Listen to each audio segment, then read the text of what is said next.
আমরা ইমপ্লিসিট ডিফারেন্সিয়েশনের কিছু এক্সারসাইজের অঙ্ক দেখব। এখানে কিছু অঙ্ক দেওয়া আছে 3 থেকে 12 পর্যন্ত অঙ্ক। এই অঙ্কগুলো করতে হবে। এর ভিতরে কিছু অঙ্ক আমি সলিউশন করে দিচ্ছি আর বাকিগুলো নিজেদেরকে করতে হবে।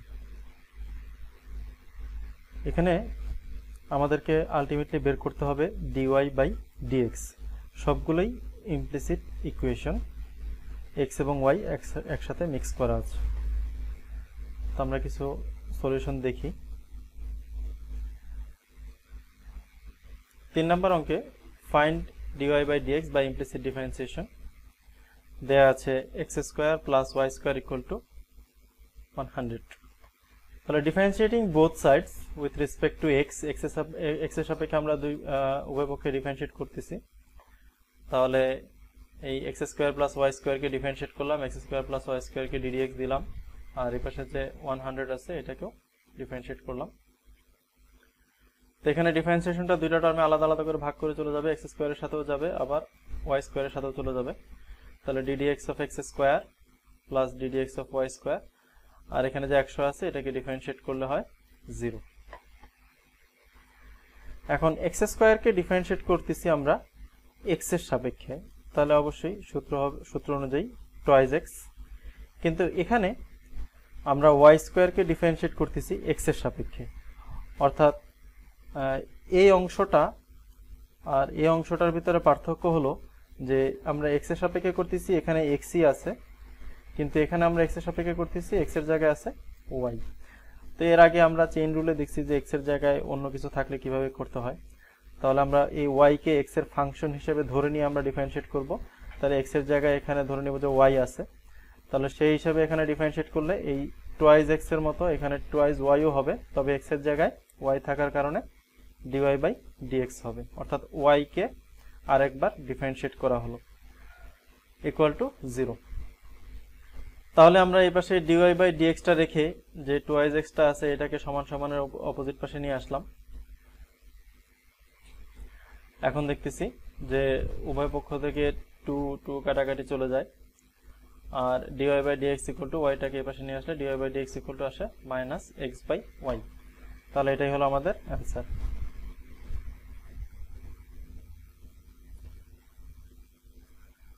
তারপর 5 নম্বর অঙ্কটা find dy/dx by implicit differentiation দেয়া আছে x² y + 3xy³ - x = 3। তাহলে আবারও differentiating both sides with respect to x, আমরা প্রত্যেকটা টার্মকে ডিফারেন্সিয়েট করে দিচ্ছি। x² y কে এপাশে 3 যেহেতু একটা কনস্ট্যান্ট, আমরা কনস্ট্যান্টটাকে বাইরে রাখলাম, তাহলে xy³ কে ডিফারেন্সিয়েট, এপাশে x কে ডিফারেন্সিয়েট, আর সমান সমান এর পাশে 3 কে ডিফারেন্সিয়েট করা হলো। তো এখানে x² আছে আর y কে আমরা x এর ফাংশন হিসেবে ধরে নিচ্ছি, তাহলে এখানে অবশ্যই গুণের সূত্র অর্থাৎ ddx of u v এর সূত্র অ্যাপ্লাই হবে। তাহলে আমরা x² কে রেখে y কে ডিফারেন্সিয়েট করলাম, তারপর প্লাস y কে রেখে x² কে ডিফারেন্সিয়েট করলাম ddx of u v সূত্র অনুযায়ী। আবার পরে এই 3 এর জায়গায় 3 থেকে গেল, এখানেও x একটা x এর ফাংশন, y³ কেও একটা x এর ফাংশন হিসেবে ধরে নিচ্ছি, তাহলে এখানেও u v সূত্র অ্যাপ্লাই হবে। এটা u আর এটাকে v ধরে নিই, তাহলে x কে রেখে y³ কে ডিফারেন্সিয়েট, আবার y³ কে রেখে x কে ডিফারেন্সিয়েট।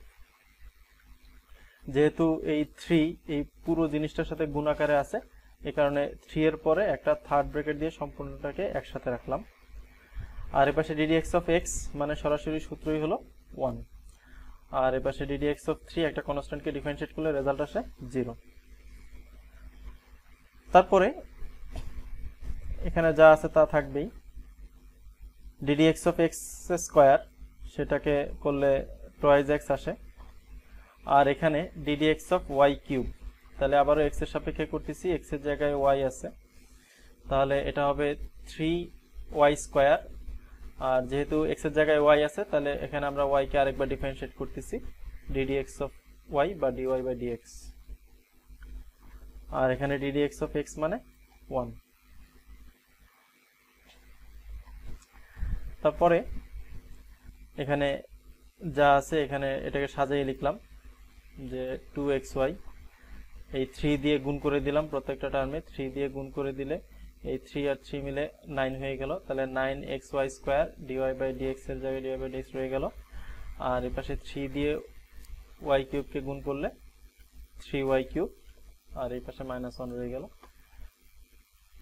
এখন আমরা যেটা করতেছি যে dy by dx equal to আমাদেরকে বের করতে হবে। তাহলে ডিওয়াই বাই ডিএক্স আছে আমাদের এই একটা টার্মে আর এই একটা টার্মে, তাহলে এই মোট দুইটা টার্মে আমাদের ডিওয়াই বাই ডিএক্স আছে। তাহলে এই ডিওয়াই বাই ডিএক্সটাকে আমরা সমান সমানের এক পাশে রাখলাম, আর যেই টার্মগুলোতে ডিওয়াই বাই ডিএক্স নেই, অর্থাৎ এখানে 2xy আছে আর এখানে 3y কিউব -1 আছে, এগুলাকে সমান সমানের অপোজিট পাশে নিয়ে গেলাম। তাহলে এখান থেকে আমি ডিওয়াই বাই ডিএক্সটা কমন নিচ্ছি, তাহলে কমন নিলে এটা আসে, আর সমান সমান এই পাশে যেটা আছে থাকবে। এখন dy by dx equal to এটাকে আমরা এই পাশে ভাগ আকারে নিয়ে আসলাম, তাহলে যেটা আসে এটাই আমাদের answer, dy by dx equal to চলে আসলো।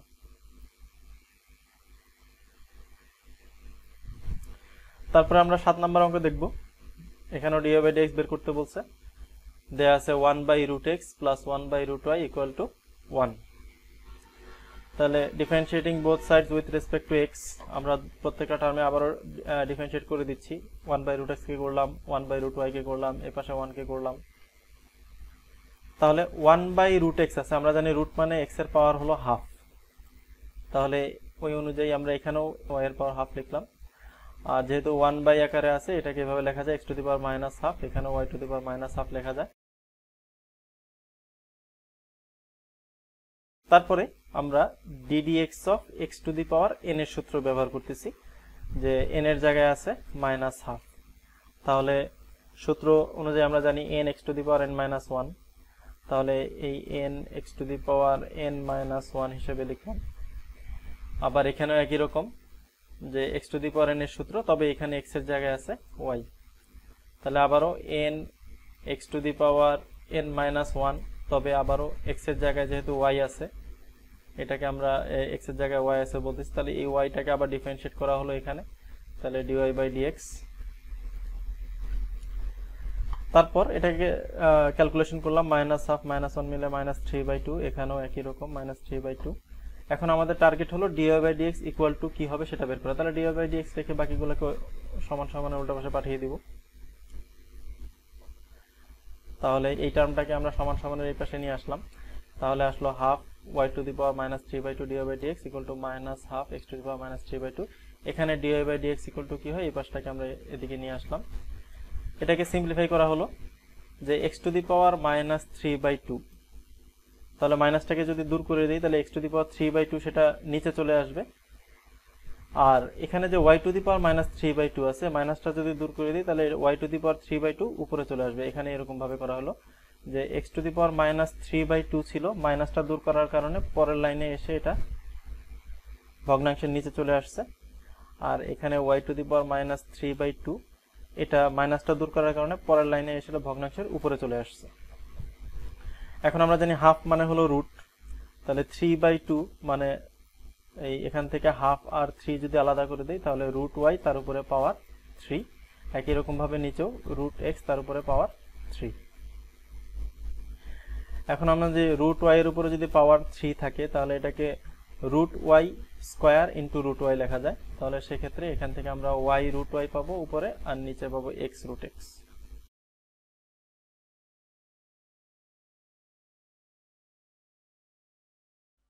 তারপর 10 নম্বর অঙ্কটা দেখব। এখানে ডিওয়াই বাই ডিএক্স বের করতে বলা হয়েছে এবং আছে cos xy² = y। So differentiating both sides with respect to x, আমরা cos xy² কে ডিফারেন্সিয়েট করব, আর সমান সমান এর পাশে y কে ডিফারেন্সিয়েট করতেছি। cos x কে ডিফারেন্সিয়েট করলে হয় -sin x, কিন্তু এখানে x এর জায়গায় আছে xy², তার কারণে এখানে x এর জায়গায় xy² থাকতেছে, এবং এই xy² কে আবার এখানে x এর সাপেক্ষে ডিফারেন্সিয়েট করা হচ্ছে, আর সমান সমানের পাশে dy বাই dx।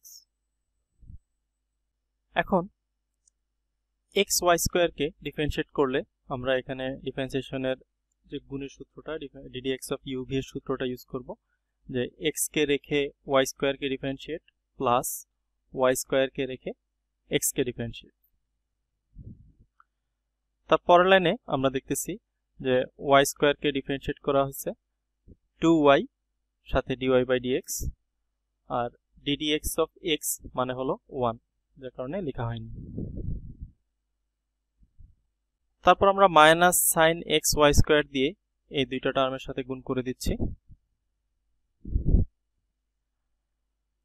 গুণ করে দেওয়ার পরে এই পুরো ইকুয়েশনটাতে আমরা দেখতেছি যে dy বাই dx শুধুমাত্র দুই জায়গায় আছে, এখানে dy বাই dx আর এখানে dy বাই dx।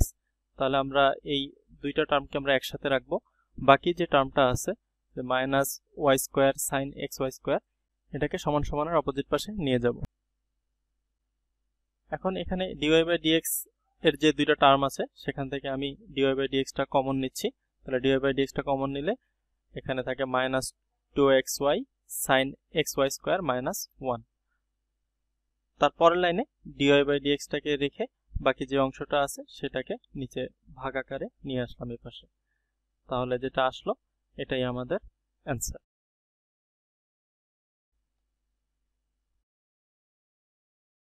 তারপরে আমরা 12 নাম্বারটা দেখি, যে dy বাই dx বের করতে বলছে ইমপ্লিসিট ডিফারেন্সিয়েশনের মাধ্যমে।